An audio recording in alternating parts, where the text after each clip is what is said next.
When describing new cars, Mazda likes to add a bit of Eastern-like philosophy. And here Mazda talks about Kodo, the soul of motion. Apparently, Mazda engineers spend their time watching cheetah. And the result of this observation is this, the new Mazda 3. I waited long for this car and I expect a lot from it. Cheetah aside, Mazda 3 is the next model after CX-5 and Mazda 6, which features SKYACTIV technologies. It means, among others, lighter and stiffer chassis than in the previous generation.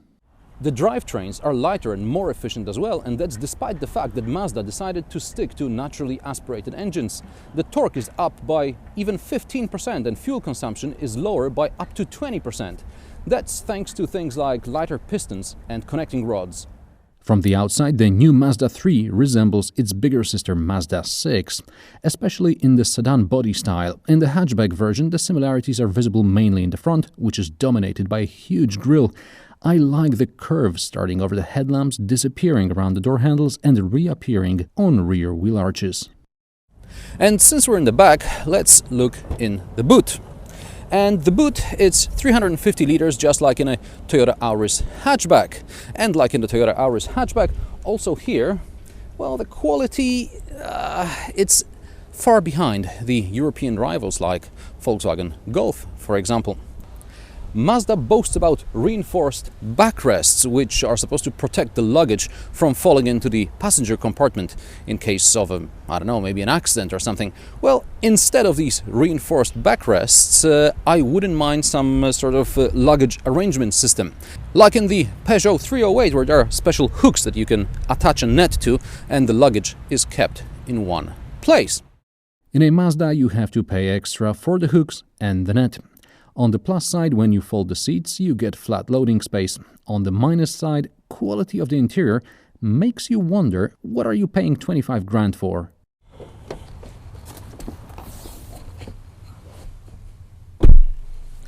It's no picnic in the back here either.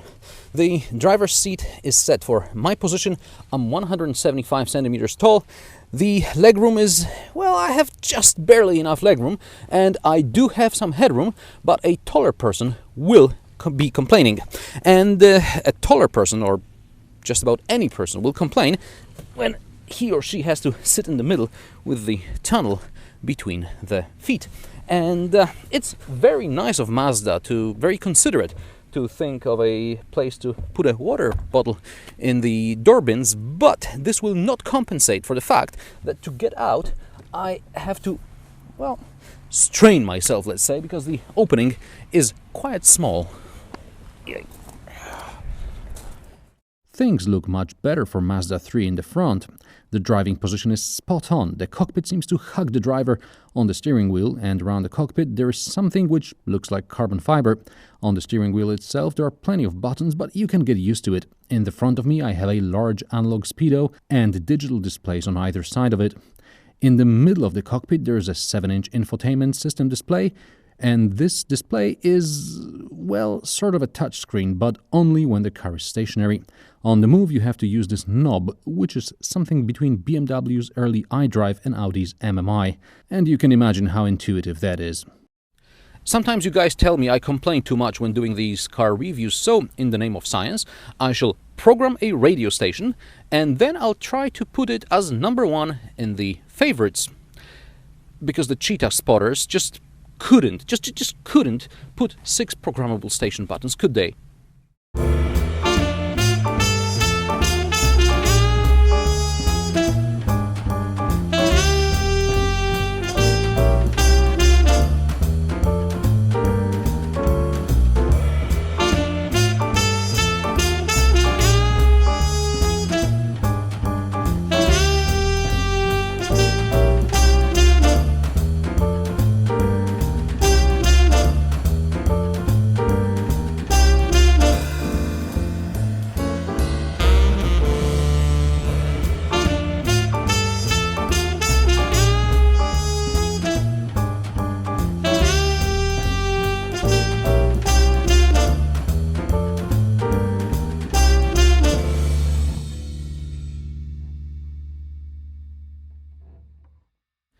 Apparently, the infotainment system has many more intelligent features, but do excuse me, guys. It's winter, the day is short, and I would like to finish filming today, so I won't play with this any longer, alright?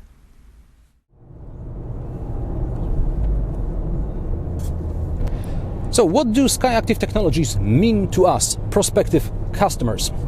Let me give you a real-life example.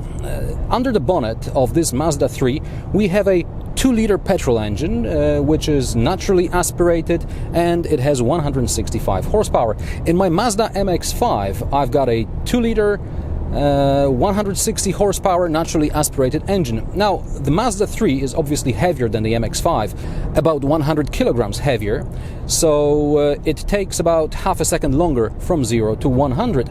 But once you get up to speed, it's relatively easy to achieve the combined fuel consumption figure of around 6 liters per 100 kilometers. Well, when I say easy, I mean it's when you don't hoon about, because this car likes to be driven hard. Oh yes, it does. And then it makes a great sound, doesn't it? The gear shift, it's very smooth, very precise, but the steering, it could be a bit heavier. But okay, I understand. This is supposed to be a city car, so Mazda decided that the steering should be lighter. Of course, it's easier to maneuver around the city when you got light steering. However, the suspension is on the firm side for a city hatchback, and that's even on 16-inch alloys and 60mm profile tires. I can feel every bump that I'm going over. However, if I'm not going over any bumps, the interior is relatively quiet. That's unless, of course, I kick down and enjoy the sound of the engine. It's a 2-liter engine, and yes, it does make a good sound once you push it. Now, the visibility is nothing to write home about, unfortunately.